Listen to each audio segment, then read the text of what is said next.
Sejam mais que super bem-vindos a essa série de aulas onde eu tô falando como negociar o cartão de crédito, estando ele em dia, ou seja, você está mantendo ele em dia, ou se você já teve que deixar de pagar. Essa é a aula 4 de uma série de 5 aulas que eu tô fazendo aqui. Você que tá chegando caiu de paraquedas aqui no meu YouTube. Eu sou da GL Viper, sou especialista em ataque às dívidas e aqui nas minhas redes sociais como um todo, eu ensino você, assalariado, a sair do caos financeiro e fazer o seu salário sobrar. E essa série de aulas é para você que já tentou negociar o cartão de crédito de tudo quanto é jeito e talvez não conseguiu. Tentou, parcelar a fatura, pagar o mínimo, tentou fazer um monte de coisa, prometeu. Ajoelhou diante de Deus e falou: Deus, eu prometo que eu não vou usar o cartão. Aí quebrou o carro, você foi lá e usou o cartão. E o cartão de crédito, que era para ser uma coisa boa na sua vida, acabou se tornando uma dor de cabeça. Hoje nós temos mais de 70 milhões de brasileiros endividados e boa parte dessas pessoas estão endividadas no cartão de crédito. Estão com a dívida no cartão de crédito, pagando juros muito altos para aquelas pessoas que pagam mínimo, que fazem empréstimo para pagar o cartão, que parcelam a fatura e todos os erros que eu expliquei nessa série de vídeos que impedem você de resolver o cartão de crédito. Se você caiu de paraquedas na aula 4, porque o YouTube é ótimo para fazer isso, recomendar o vídeo, para você que tá passeando aí no YouTube, então tem outras 3 aulas, a gente vai deixar aqui embaixo. Se você ver essa aula 4 sem ver as outras 3, chances são que você não vai entender muito o que eu vou falar aqui. O que eu quero dizer para você, que caiu de paraquedas? Se você tem um problema e você quer resolver, uma coisa que eu posso te garantir, você vai ter que dedicar tempo e energia para desenvolver esse tema. Eu fiz essa série de aulas gratuita, exatamente para mostrar para as pessoas uma luz no fim do túnel, para mostrar assim, existe esse caminho aqui, isso é possível, você também pode, mas existe uma coisa que eu não posso fazer por você, que é decidir fazer.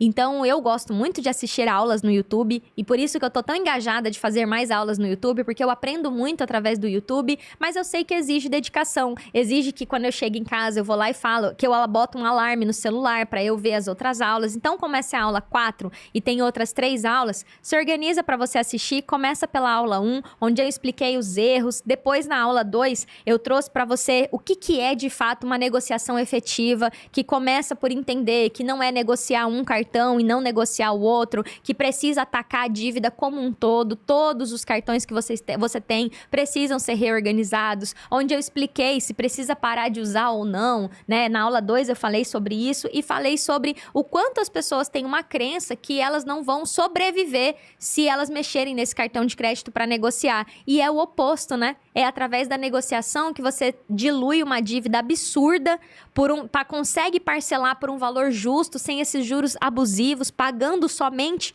aquilo que você efetivamente comprou. Mas eu falei na aula 2 sobre isso. Na aula 3, eu já entrei na parte técnica, que é como que eu calculo o valor justo? Como é que no meio da bagunça que virou meu cartão de crédito, eu encontro qual que é o valor justo para eu fazer uma proposta, que eu consigo descobrir, então a minha proposta vai ser essa e essa. E aí eu expliquei de forma bem técnica as 4 coisas que precisam ser feitas para você encontrar o valor justo e se preparar para uma negociação. Porque a minha metodologia do método Mais Dinheiro Zero Dívida, ela é dividida em 3 pilares: clareza do seu caso, preparação e negociação. Clareza envolve o que você tem que parar de fazer também. Ou seja, o que você está fazendo de errado e precisa parar de fazer e entender o seu caso. Preparo, quais são as regras, quais são os direitos que me protegem, o que eu tenho direito de fazer e eu me preparo para então mandar uma negociação. Então isso é o que a gente trabalhou nas outras aulas e agora eu vou entrar no próximo tema, que é, nós saímos da aula 3 com, entendi, Daj, o valor justo para negociar o cartão então é esse aqui. Foi o que eu expliquei na aula 3. Então, o valor justo, vão ter lá as compras que você fez, as compras de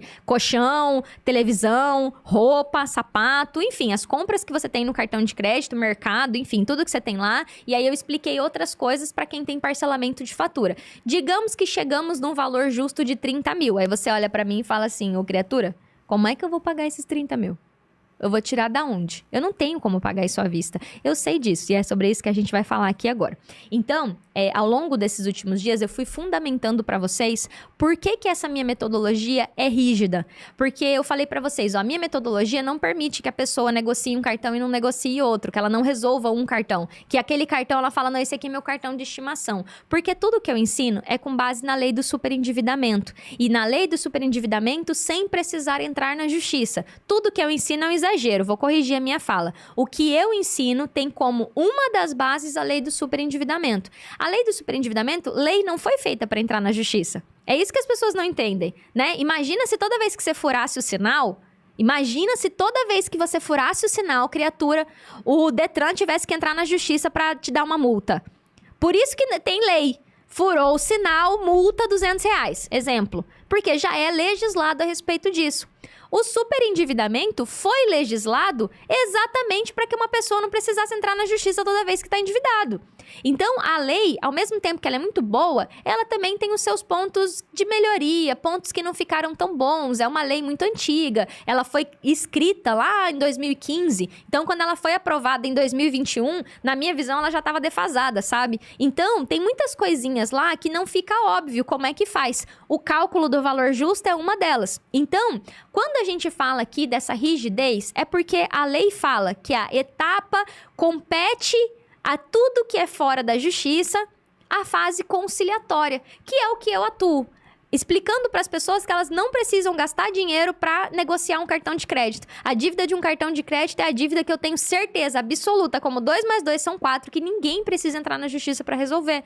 Porque é uma dívida relativamente simples de resolver. O banco te deu um crédito, com certeza emprestou muito mais dinheiro do que você dava conta de pagar, e agora você não consegue pagar o cartão e sobreviver no mês, que é exatamente o que está escrito na lei.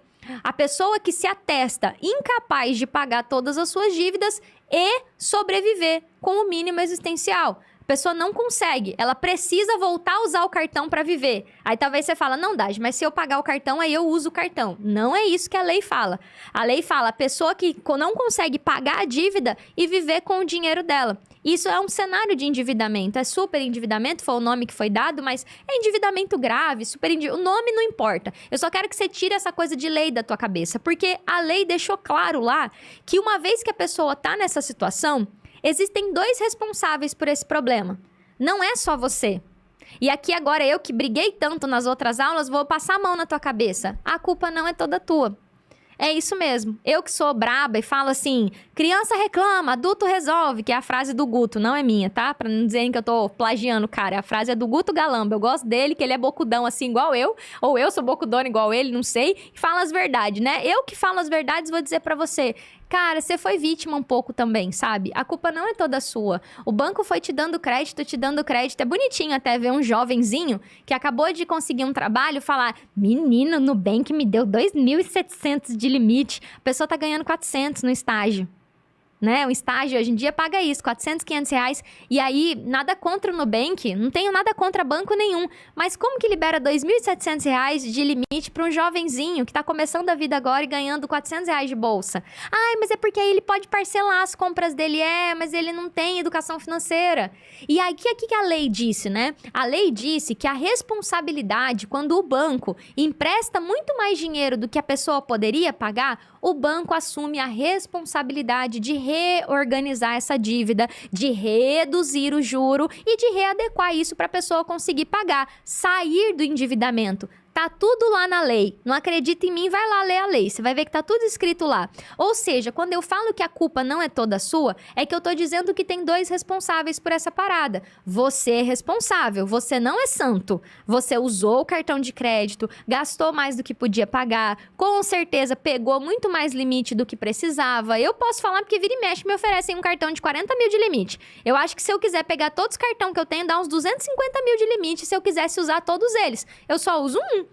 Mas em algum momento da minha vida, você pode ter certeza que eu já usei 5. Quando eu fui endividada, porque aqui vos fala uma ex-endividada. Então sim, você tem a sua responsabilidade, mas a culpa não é toda sua. Eu tenho um segundo responsável aqui, que é o banco, e que ele também tem que ser chamado para participar dessa negociação e sim, tirando boa parte do juro. É justo que o banco receba um pouco de juro? Um pouco, bem pouco. Um juro média de mercado. Não 14% por mês, que é o juro do cartão de crédito. Então, quando eu falo disso, é para que você entenda que a base do que eu tô falando não é ideia da minha cabeça. Não é assim, a Dagiele tem um canal na internet onde ela fala sobre o que ela acha que é certo. Quando eu falo que é a minha opinião, eu falo para vocês, é a minha opinião. A forma de calcular o valor justo do cartão de crédito, fui eu que desenhei, fui eu que criei o meu jeito de calcular o valor justo do cartão, que nada mais é do que a pessoa pagar por aquilo que ela efetivamente comprou. A gente partir do valor das compras delas e dos gastos dela, porque eu sou honesta e eu não quero que a pessoa pague menos do que ela comprou. Se ela comprou um colchão e uma televisão e aquilo deu 5 mil, pelo menos 5 mil ela tem que pagar, senão é roubo. Aí é minha opinião, é a forma que eu desenho para os meus alunos. E aí, se tiver alguma correção, é alguma coisa em cima desses 5 mil, que também não pode ser 10. Porque 10 é juro abusivo, vai ser o dobro. Ah, vamos colocar um juro razoável ali em cima disso, mas não o dobro. E para eu avaliar se o juro é razoável ou não, eu preciso saber qual que é o valor justo. Eu preciso saber quanto que eu efetivamente gastei. Então, isso é a Haddad que criou. Isso não está escrito na lei do superendividamento. Mas o que eu tô falando para você é que agora tá. A pessoa, ela tem que se atestar e estar nessa situação de endividamento, onde ela não consegue mais pagar esses cartões sem fazer loucura. Importante frisar essa parte, sem fazer loucura. Eu estou falando da pessoa não fazer parcelamento de fatura, não fazer empréstimo, não pagar o mínimo, não pegar dinheiro emprestado com a mãe e o pai, não pagar cartão com cartão, não pagar o cartão e pagar as contas no cartão. Não tô falando dessas loucuras. Essas loucuras a gente abandonou lá na aula 1. Eu tô falando hoje aqui da pessoa que quer pagar o cartão inteiro, quer resolver o problema, quer renegociar essa dívida como um todo. Por isso que é importante que você tenha visto as outras aulas. Não teima com a da GL Vipert aqui. Assiste as outras aulas, porque foi uma construção que a gente fez até aqui, tá? Eu tô reforçando isso porque senão alguns conhecimentos vão ficar soltos aqui, vai parecer que eu tô falando besteira. Mas tá tudo explicado lá nas outras aulas. Então, eu expliquei o fundamento disso. Então, quando eu chego no valor justo, a base que eu tiro pra dizer que como é que eu vou pagar, Haddad? Eu gastei 30 mil no cartão, eu gastei 20 mil no cartão, eu gastei 5 mil. Como é que eu vou pagar isso, Haddad? Eu não tenho pra pagar à vista. Não fui eu que inventei. Tá lá na lei do superendividamento que você recebe o benefício, o direito de retirar isso por conta do banco. O banco, porque ele emprestou errado o dinheiro para você, te deu muito mais crédito do que você poderia ter, ele vai parcelar isso para você em até 60 vezes sem juros. É tão lindo quando sai da minha boca assim, parece tão romântico, parece que a lei é tão linda. Na prática é fácil assim? Não. Tô falando isso desde a aula 3. Não é fácil. O cartão de crédito é uma das dívidas mais fáceis de negociar, mas é uma das dívidas que as pessoas mais teimam para negociar. Também venho falando isso ao longo das aulas. Então, não é tão mamão com açúcar assim, mas a teoria é essa. A gente vai pedir um parcelamento em 60 vezes. Então, se eu achei um valor-alvo, né, um valor justo de 30 mil, eu vou parcelar isso em quantas vezes? Eu vou lá e vou pegar uma calculadora, tá? Desse jeito simplesinho. Vou fazer aqui junto com vocês. 30 mil... dividido por 60, dá 60 vezes de R$500. Aqui colocando um valor alto. Daj, mas eu não consigo pagar 60 vezes de R$500. Aí a gente vai entrar um pouquinho mais fundo num assunto que é a reorganização financeira, que eu não vou conseguir entrar nessas aulas. Então aqui, essas aulas foi bem focada em como conseguir uma negociação. E para você que viu meu conteúdo e falou, cara, faz sentido o que a Haddad fala. O meu método completo é o Mais Dinheiro Zero Dívida. Eu sempre deixo o link de inscrição aqui, que é onde eu acompanho as pessoas ao longo de um ano e a gente vai do começo, meio até o fim. Ou seja, a gente vai desde a reorganização financeira até as negociações das dívidas. Aqui eu tô pegando um pedacinho do meu conteúdo, que é a negociação do cartão de crédito, e trazendo para vocês. Então eu não consigo mergulhar nessa reorganização financeira, porque aqui é um confronto. Na boa, Maria e João, homem ou mulher, novo ou nova, pai ou mãe, aposentado ou não, né? Trabalha em 3 lugares ou não. Cara, você gastou, você tem que pagar. Se você quer apertar o botão do dane-se e não pagar, eu não sou a melhor pessoa para te ajudar. A gente vai trabalhar para conseguir uma negociação pelo valor justo, para conseguir que você pague um jurinho, mas não um juro abusivo, mas eu não tenho nenhuma mágica para você não pagar suas contas. Quer ser essas pessoas que deixam a dívida caducar, que não paga as suas contas? Tem um monte de gente que ensina isso na internet. De fato, se você ficar 5 anos com o nome restrito, em algum momento essa dívida vai sumir do Serasa e você vai poder se endividar tudo de novo. Aí ela fica lá no registrato e em algum momento essa dívida, entre aspas, caduca e fica só sendo cobrada cobrada por essas empresas, você pode ter um processo, mas eu não tô aqui para ensinar isso não, porque eu já atendi muitas famílias ao longo da minha vida e sei que as pessoas não ficam em paz com isso. Então, para você que quer dar o calote, já pode nem perder seu tempo, pode sair daqui e seguir tem um monte de vídeo na internet dizendo, pare de pagar com as suas contas. Eu tô aqui para te ensinar a negociar por um valor justo e pagar isso de forma parcelada. Então, aqui eu não vou conseguir falar para você, olha, você tem que organizar a sua vida assim, assim, assim, porque esse é um conteúdo mais profundo. Eu tenho outras lives onde eu falo sobre a organização do mês, mas a minha metodologia, ela vai culminar no pagamento da dívida por um valor justo de uma forma que você pode pagar. Ela vai culminar nisso, ela vai te levar até esse resultado, a você olhar e falar, cara, eu paguei. E é muito bonito ver como as pessoas se sentem. Ela, Dagi, eu paguei. Pode ser, inclusive, que o banco te dê um desconto maior, que você comprou 10 mil e o banco fala assim, não, eu vou fazer para você por 8, parcelado em 36 vezes. Pode ser. Aí foi o banco que te deu um desconto, você não precisa recusar, né? Porque o banco que te deu esse desconto, o banco falou assim, não, eu vou te dar um desconto a mais. Beleza, você aceita, abraça o banco e fala, não vai colocar meu nome na restrição, né? Não, não vou. Então abraça o banco e aceita o acordo, não tem problema. Se o banco decidir te dar um desconto, mas não vai partir de você uma proposta desonesta. E assim, eu não tenho vergonha nenhuma de dizer na internet que eu tenho uma fé, que eu sou uma pessoa cristã e que eu acredito que você oferecer para o banco pagar menos do que você pegou emprestado, para mim se enquadra na categoria do não roubar, sabe? Eu não vou roubar. Se eu gastei 10, eu vou propor para pagar os 10 e se o banco quiser me oferecer um valor menor, pode acontecer, eu aceito de bom grado, mas não vai sair da minha boca um pedido para pagar menos do que eu gastei. Lembrando que, como eu falei na aula 3, eu falei de o valor que você gastou, não os juros. O que você comprou de cama, fogão, geladeira, enfim. Tô dando exemplo de coisas materiais que você comprou. Então, como é que você vai pagar isso e como é que você vai... De onde que você vai tirar dinheiro para isso? Dagi, eu tenho 5, 6 cartões. Pode ser que 60 vezes não seja suficiente para você, que 60 vezes é pouco e que você vai precisar de mais prazo. Pode ser que seja essa a sua situação. Mas lembra que eu falei que eu ensino tudo com base no que está na lei? A lei fala de 5 anos. Então, eu não posso vir aqui e dizer para você, olha, dá para fazer em 120. A gente tem um banco que eu posso falar o nome aqui, que é um banco que, inclusive, é um banco mais simples para negociar. Todos são difíceis, mas tem alguns que são mais simples de negociar. O Santander é um deles, né? Que eles fazem, às vezes, em 120 vezes, sem juro. Ou com um juro muito baixo. Então, quando a gente faz essas propostas, que inclusive vai ser o tema da aula 5, né? Então, a gente vai falar sobre o envio das propostas. Mas pode ser que o banco faça em mais vezes. Você pode pedir em mais vezes. Mas, olhando o fundamento do que existe para proteger o consumidor, quem legislou disse que era 60 meses, né? Que esse valor da dívida, que é o principal que foi emprestado pela pessoa, pode ser parcelado em 60 vezes, né? De acordo com... Essa é a responsabilidade do banco. Então, eu não posso exigir que o banco faça em mais vezes. Por isso que eu ensino 60 vezes. Eu falo, 60 vezes eu tenho uma base para pedir. Tá lá na lei do superendividamento, não fui eu que inventei. Mas como eu ensino isso para os meus alunos? Eu falo, olha, se 60 vezes não dá para você, faça a proposta em mais vezes, mas sabendo que o banco não é obrigado a aceitar. Sabendo que o banco, ele tem uma base para dizer 84 não. 60, né? Porque, de fato, 60 vezes é um prazo razoável, considerando que eu estou fazendo a proposta em cima do valor justo. E essa proposta tem jeito certo de fazer. É o que a gente vai entender na próxima aula. Então, quando eu começo a construir uma negociação de cartão de crédito, o que eu quero trazer aqui para vocês? Então, eu calculei o valor-alvo e agora eu vou tomar a decisão ali de parcelar em X vezes, que é a quantidade de vezes. Dagi, e se eu quiser oferecer para pagar em 30, eu posso? Pode.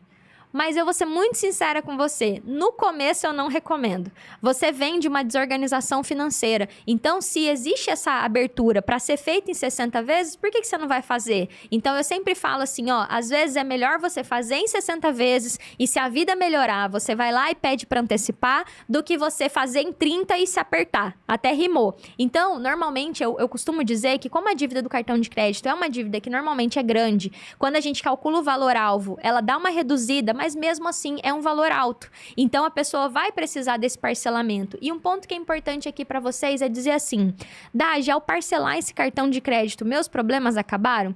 Uma pessoa que se enrolou no cartão de crédito, ela tem dívida de consignado, normalmente ela tem empréstimo, normalmente ela tem dívida com parente, com agiota. Então o cartão de crédito é uma das dívidas. Só que a paz que dá você conseguir olhar além do horizonte e falar, cara, isso aqui eu consigo pagar. E a minha intenção ao fazer essas aulas um pouco mais dizendo, esmiuçando para vocês o que é uma negociação de cartão de crédito, não tem como eu falar tudo aqui. E aqui eu gosto de jogar muito limpo e muito claro para vocês, né? Não tem como eu entregar uma metodologia inteira em alguns minutos de aula do YouTube, né? Hoje o meu método, ele tem uma duração para aplicar o método inteiro, são de 60 a 90 dias. E a gente tem um acompanhamento, como os nossos alunos têm um valor de dívida muito alto, um acompanhamento que pode levar um ano. Vai depender do tamanho da dívida de cada pessoa, do tipo de dívida de cada pessoa. E como eu sempre falo, a dívida do cartão de crédito é uma das mais simples de negociar. E aí tem as outras dívidas. Então é impossível, gente. Nenhuma pessoa que trabalha com YouTube, Instagram, vai conseguir ensinar a metodologia completa. Isso precisa estar claro para você, que em algum momento, se você quiser ajuda, você vai ter que investir para ter uma ajuda. E às vezes eu percebo que as pessoas ficam assim, nossa, mas ela quer me vender alguma coisa? Quero. Se parecer que eu quero te vender meu método, eu quero mesmo, porque eu não consigo entregar tudo para você em um vídeo de 1 hora. Porque existe um caminho que precisa ser percorrido. Mas olha o que a gente já construiu até aqui. Com essas aulas, essas 4 aulas, você vai conseguir ali na aula 1 abandonar o que não funciona, que provavelmente é onde você está. Você está fazendo tudo que não funciona, que não dá resultado e que só ferra com a tua vida. Muito provavelmente eu conheço você. Eu conheço porque eu faço isso há pelo menos 7 anos e trabalho no sistema financeiro há 14. Desde que eu me entendo por gente. Meu segundo emprego foi o banco. Em termos de emprego de CLT, eu trabalhei numa empresa e depois eu entrei no banco. Então, é uma vida dentro do sistema financeiro. Eu sei que é na realidade da aula 1 que as pessoas estão. Depois a gente construiu, assim, uma visão da vida financeira de que, cara, fazendo isso eu consigo sair. Depois, a gente entendeu como que eu calculo o valor justo, sem todos os juros abusivos que provavelmente já estão no seu cartão. E hoje eu expliquei como que é feito o parcelamento. Olha o quanto que você já caminhou. E é importante que você tenha essa visão que as coisas que são verdadeiramente valiosas na nossa vida exigem um tempo para ser construídas. Nós estamos vivendo num país hoje onde a maioria das pessoas não gosta de estudar, não gosta de trabalhar e quer tudo para ontem. E eu acho que você não se enquadra nesses 3 perfis. Por isso que eu tô reforçando isso. Se você é uma pessoa que não gosta de aprender nada, não gosta de trabalhar, quer ficar de preguiça todo o tempo e não gosta, né? Não gosta ou não quer fazer esforço para ter um resultado, né? Não tem, as coisas não são para ontem. É uma construção. E o que eu convido sempre as pessoas para olharem é olhar além do horizonte e falar assim, cara, há quanto tempo eu tô vivendo essa vida? Né? Quanto tem custado não poder ter um lazer com a minha família? Quanto tem custado não poder levar meu filho na pracinha para tomar um sorvete? Né? Ou levar, muitas vezes, sabendo que eu vou me endividar. Aquele sorvete é mais R$50 negativo no meu cartão de crédito. Quanto tá custando, às vezes, você querer proporcionar uma vida melhor para sua família, um quarto melhor, um armário melhor, uma casa melhor, e não ter como, por causa de bagunça financeira. Eu tô chamando você para fazer parte de uma geração sem dívida. Essa é a minha grande missão de vida. Olhar daqui 20 anos e falar, cara, aqui dentro do nosso planeta MDZD, nós criamos uma geração de pais que vão saber educar os filhos financeiramente. Por que a Dagi não ensina educação financeira para criança? Quais são os pais que essas crianças têm de modelo? Você que está endividado no cartão de crédito? É esse exemplo que você quer dar para o seu filho, para sua filha? E você que não tem filhos como eu não tenho filhos, mas eu tenho várias crianças que convivem perto de mim, os meus sobrinhos, os meus afilhados, eu tenho 5 afilhados, né? Então, assim, eu quero ser um exemplo para eles. E independente, se você não ama ninguém, não se importa com ninguém, se importe com você, né? Eu duvido que tem alguém que não se importa com ninguém, mas se importe com você, com quem você quer ser. Então, o que a gente trabalhou hoje foi com um grande objetivo de aterrissar você que a dívida do cartão de crédito é uma dívida possível. E ela vai ser parcelada. Então, como eu vou pagar esse parcelamento? Parcelado, podendo ser em até 60 vezes. E se você não conseguir em 60 vezes, você vai poder propor em mais tempo, mas é possível. Mas para que você consiga, é preciso que você tome uma decisão. A cada aula, eu falei para as pessoas me mandarem uma frase, né, de finalização da aula. E aqui eu quero incentivar você a ter a visualização e verbalizar de que eu vou conseguir. Eu queria que você escrevesse aqui embaixo, eu vou conseguir. Se você olhou agora e falou, caraca, em 60 vezes eu acho que eu consigo pagar, ou até mesmo eu preciso de mais, mas desse jeito que a Dagi falou, com esse embasamento, né, que existe uma lei que tá ali para me ajudar. Eu que foi oferecido muito mais crédito do que eu dava conta de pagar, que eu gastei mesmo mais do que eu dava conta de pagar. Pô, é possível. Eu quero que você escreve aqui, eu vou conseguir, porque assim eu vou saber que essa aula te ajudou. E além de pedir que você escreva, eu vou conseguir, vou pedir para você que se você tiver alguma dúvida, você manda aqui, curte esse vídeo, isso me ajuda a ajudar mais pessoas. Eu quero pulverizar essa informação de que é possível parcelar sim uma dívida, sem precisar ficar o nome apodrecendo no Serasa por 5 anos, sem precisar deixar caducar e sem precisar entrar na justiça. Então, quando você curte esse vídeo, o YouTube entende que esse vídeo é um vídeo bom e que pode ser mostrado para mais pessoas. E se inscreve no canal se você ainda não é inscrito, dá um inscrever-se aqui, que assim você vai receber os próximos vídeos com mais facilidade ali na tela inicial do seu YouTube. Então, escreve aqui embaixo, eu vou conseguir, e eu espero de verdade que essa série de aulas esteja ajudando você e que você já tenha conseguido andar esses 4 degraus que a gente andou até aqui, e eu te espero na próxima aula, onde a gente vai entender de fato como é que eu mando essa proposta, como é que eu agora mando para o banco a minha proposta de negociação. Curte, se inscreve no canal e comenta aqui embaixo. Eu vou conseguir e eu te espero na próxima aula.